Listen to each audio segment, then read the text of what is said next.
Mengelola sumber daya manusia. Proses manajemen sumber daya manusia. Kesuksesan pertama bermula dari orang-orang. Orang-orang menjadi aset paling berharga. Menghargai mereka, ide, dan perbedaannya merupakan satu-satunya jalan menuju pertumbuhan perusahaan yang berkesinambungan. Mengapa MSDM begitu penting? MSDM karena 3 alasan. 1. MSDM bisa menjadi sumber yang signifikan bagi unggulan kompetitif.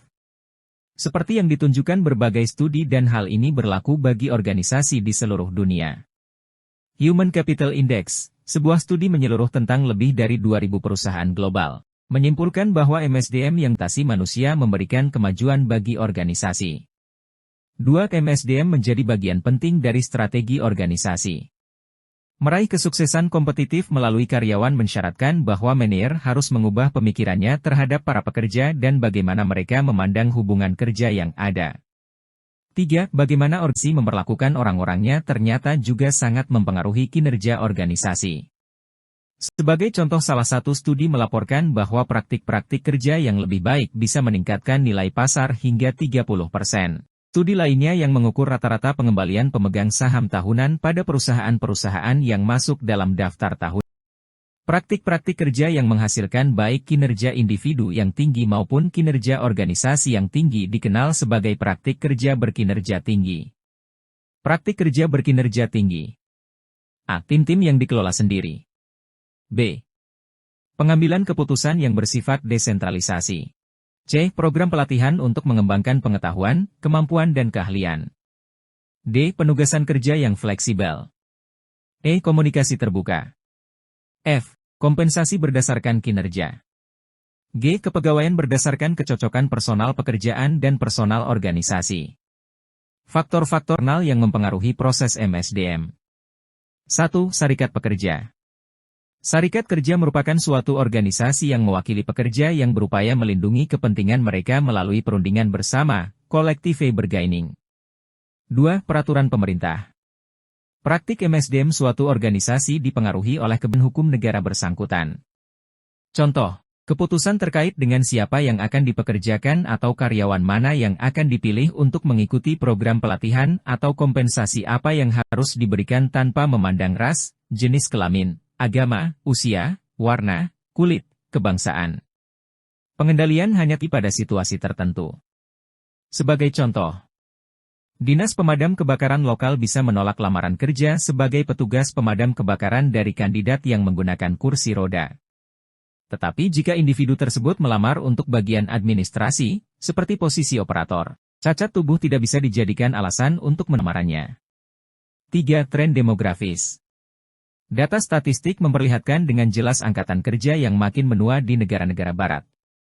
Pada tahun 2014, Inggris Raya akan memiliki jumlah penduduk di atas 65 tahun yang lebih banyak ketimbang di bawah 16 tahun. Di AS pada tahun 2020, lebih dari setengah angkatan kerjanya berusia di atas 40 tahun. Mengidentifikasi dan menyeleksi karyawan yang kompeten. Fase pertama dari proses MSDM ini mencangkup 3 tugas yaitu, 1. Perencanaan sumber daya manusia. Perencanaan sumber daya manusia merupakan proses di mana manajer memastikan bahwa mereka memiliki jumlah dan jenis orang-orang yang tepat di tempat serta kekurangan dan kelebihan personel yang mendadak. A. Penilaian saat ini, manajer memulai perencanaan SDM dengan mengamati inventaris karyawan yang ada. Inventaris ini biasa mencangkup informasi tentang karyawan seperti nama, pendidikan, pelatihan, pekerjaan sebelumnya, bahasa kemampuan khusus dan keahlian profesional. Database yang canggih akan memudahkan pengambilan dan penjagaan informasi seperti ini. Sebagai contoh, Stephanie Cox, Direktur Personalia Bloomberg untuk wilayah Amerika Utara dan Amerika Selatan menggunakan program perencanaan perusahaan yang disebut MAC untuk membantu memperlihatkan bakat manajerial. B. Analisis pekerjaan yakni penilaian yang merinci sebuah pekerjaan dan perilaku yang diperlukan dalam mengerjakannya. C. Deskripsi pekerjaan adalah pernyataan tertulis yang menggambarkan suatu pekerjaan, biasanya mencangkup muatan tugas, lingkungan dan kondisi pekerjaan. D. Memenuhi kebutuhan SDM di masa mendatang. Kebutuhan SDM di masa mendatang ditentukan oleh misi, tujuan, dan strategi organisasi. Permintaan akan tenaga kerja berasal dari permintaan akan produk atau layanan organisasi. Sebagai contoh, ekspansi Cornine ke negara-negara berkembang lambat oleh kurangnya karyawan yang berkualitas. Tugas yang kedua, rekrutmen dan dekrutmen. Rekrutmen yaitu melokasikan, mengidentifikasi dan menarik para pelamar kerja yang kompeten. Di sisi lain, apabila perencana ASDM menunjukkan kelebihan karyawan. Sebagai contoh, tim rekrutmen Southwest menyebarkan kantong muntah dengan slogan, "Untuk mencari kandidat dari disiplin ilmu komputer dan teknik yang berkualitas, Google mengadakan Google Games YNG diselenggarakan sehari penuh berupa kompetisi untuk tim mahasiswa di kampus." Dekrutmen yaitu memang bukan merupakan tugas yang menyenangkan bagi manajer manapun. Opsi dekrutmen ditunjukkan tabel di bawah ini. Seleksi yaitu menyaring para pelamar kerja untuk menentukan mana yang paling memenuhi kualifikasi atas pekerjaan tersebut. Manajer harus memilih dengan cermat karena kesalahan penerimaan dapat menimbulkan implikasi yang signifikan. Sebagai contoh, seorang pengemudi di Fresh Direct, toko kelontong online yang makan makanan kepada penghuni apartemen di New York, dituntut dan akhirnya dinyatakan bersalah atas tindakan menguntit dan mengusik pelanggan wanita. Seleksi melibatkan perkiraan pelamar mana yang akan berhasil jika diterima. Sebagai contoh, ketika merekrut tenaga penjualan, proses seleksinya harus memperkirakan pelamar yang akan menghasilkan volume penjualan yang tinggi. Validitas dan reliabilitas, agar suatu perangkat seleksi menjadi valid, harus ada hubungan nyata antara perangkat seleksi tersebut dan beberapa kriteria yang relevan. Di sebagian negara kebijakan tenaga kerja melarang manajer untuk menggunakan skor tes dalam seleksi karyawan kecuali dapat buku yang jelas, individu dengan skor tinggi bisa melampaui individu dengan skor rendah. Jenis-jenis alat seleksi, formulir aplikasi, tes tertulis, tes simulasi kinerja, wawancara dan pemeriksaan fisik. Tinjauan pekerjaan yang realitas. Satu hal yang perlu dicermati manajer adalah bagaimana mereka menggambarkan organisasi dan pekerjaan yang akan digeluti. Tugas ketiga adalah promosi. Pemindahan dan pemisahan.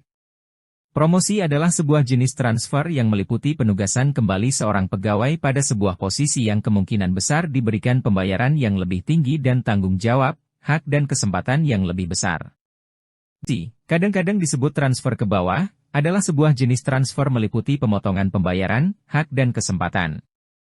Pemisahan, disebut juga pemberhentian, bahkan sering disebut downsizing, adalah perpindahan sementara atau tidak definitif seorang pegawai dari daftar gaji. Umumnya adalah untuk mengurangi kelebihan beban biaya kerja dan permasalahan keuangan perusahaan semakin serius.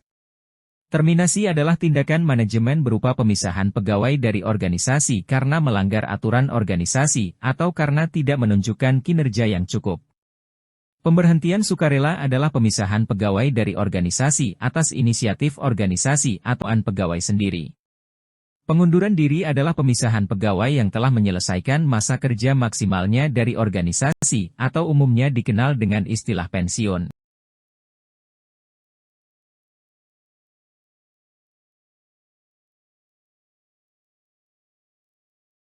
Memberikan karyawan kemampuan dan pengetahuan yang dibutuhkan. Seseorang yang baru memulai kerja juga membutuhkan jenis perkenalan seperti tentang pekerjaan dan perusahaannya. Perkenalan ini disebut dengan orientasi. Ada dua jenis orientasi yaitu, 1. Orientasi unit kerja, memperkenalkan karyawan dengan sasaran dari unit kerja, menjelaskan bagaimana pekerjaannya berkontribusi pada pencapaian sasaran unit kerja, dan meliputi perkenalan karyawan baru tersebut dengan rekan kerjanya. 2. Orientasi organisasi menginformasikan karyawan baru tentang sasaran perusahaan, riwayatnya, filosofinya, prosedurnya, dan peraturannya. Orientasi ini juga harus mencangkup kebijakan SDM yang relevan dan bahkan mungkin berkeliling ke fasilitas-fasilitas perusahaan. Orientasi yang sukses akan menghasilkan transisi dari pihak luar menjadi pihak dalam yang membuat baru tersebut merasa nyaman dan mudah beradaptasi, menurunkan kecenderungan kinerja pekerjaan yang buruk, dan mengurangi kemungkinan pengunduran diri yang mendadak dalam kurun waktu 1 atau 2 minggu. Pelatihan karyawan. Pelatihan karyawan merupakan aktivitas MSDM yang penting. Ketika permintaan pekerjaan berubah, kemampuan karyawan pun harus berubah. Sebagai contoh, diestimasi bahwa perusahaan-perusahaan USA menghabiskan lebih dari 58,5 miliar dolar setiap tahunnya untuk pelatihan formal karyawan. Tentu saja, manajerlah yang bertanggung jawab dalam memutuskan jenis pelatihan apa yang dibutuhkan karyawan. Kapan mereka membutuhkannya dan jenis pelatihan apa yang harus diambil. Jenis-jenis pelatihan ada yang bersifat dan khusus, masing-masing contoh ada di tabel berikut ini. Metode pelatihan.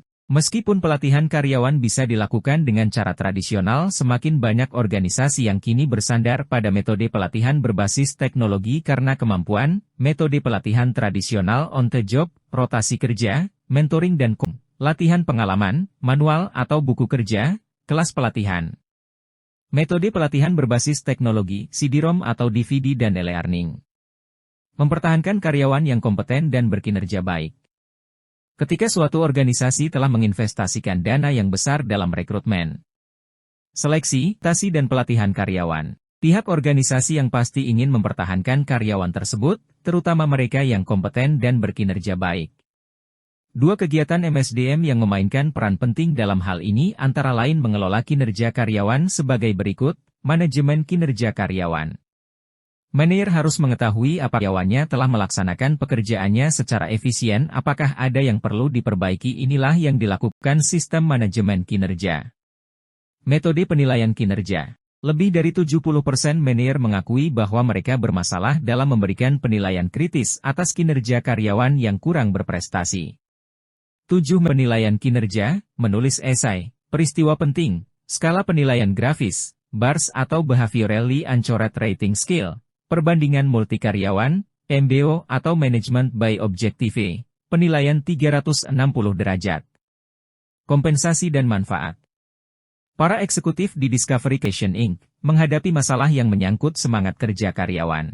Banyak dari karyawan yang berprestasi menerima gaji yang sama dengan mereka yang kurang berprestasi, dan program kompensasi perusahaan tidak memungkinkan adanya kenaikan gaji bagi karyawan yang bertahan di posisi yang sama. Isu-isu kontemporer dalam mengelola sumber daya. Isu SDM kontemporer yang dewasa ini dihadapi oleh manajer mengelola perampingan perusahaan, mengelola keanekaragaman angkatan kerja, mengelola pelecehan seksual, mengelola keseimbangan pekerjaan kehidupan dan mengendalikan biaya SDM. 1. Mengelola perampingan perusahaan. Perampingan, downsizing, adalah nasi terencana atas berbagai pekerjaan dalam suatu organisasi. Ketika suatu organisasi mengalami kelebihan karyawan yang bisa terjadi saat organisasi mengalami penurunan pangsa pasar, berkembang terlalu agresif, atau kurang baik dikelola, salah satu opsi meningkatkan laba adalah mengurangi kelebihan karyawan tersebut. 2. Keanekaragaman angkatan kerja. Membahas bagaimana keanekaragam angkatan kerja mempengaruhi aktivitas MSDM. Rekrutmen.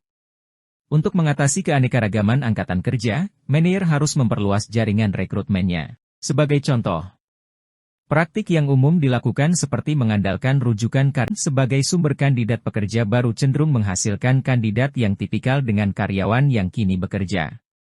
Seleksi. Saat sekumpulan pelamar kerja dari berbagai latar belakang berdatangan, manajer harus menjamin bahwa prosesnya tidak akan diskriminatif. Para pelamar harus merasa nyaman dengan budaya organisasi dan akan keinginan pihak manajemen untuk mengakomodasi kebutuhannya. Sebagai contoh, Microsoft berupaya merekrut pelamar wanita untuk dalam jumlah besar, terutama untuk pekerjaan teknis dan memastikan bahwa para wanita tersebut akan sukses begitu diterima kerja. 3. Mengelola pelecehan seksual. Pelecehan seksual isu serius dalam organisasi sektor publik dan swasta. Pelecehan seksual telah menjadi isu global. Data yang dikumpulkan dari European Commission menunjukkan bahwa 30 hingga 50% karyawan wanita di negara-negara Uni Eropa mengalami berbagai macam bentuk pelecehan seksual. Dan perkara pelecehan seksual dilakukan terhadap perusahaan di Jepang, Australia, Selandia Baru, dan Meksiko. Pelecehan seksual didefinisikan sebagai tindakan atau aktivitas yang tidak diinginkan akibat dari dorongan seksual yang secara eksplisit atau implisit mempengaruhi pekerjaan, kinerja, atau suasana kerja individu.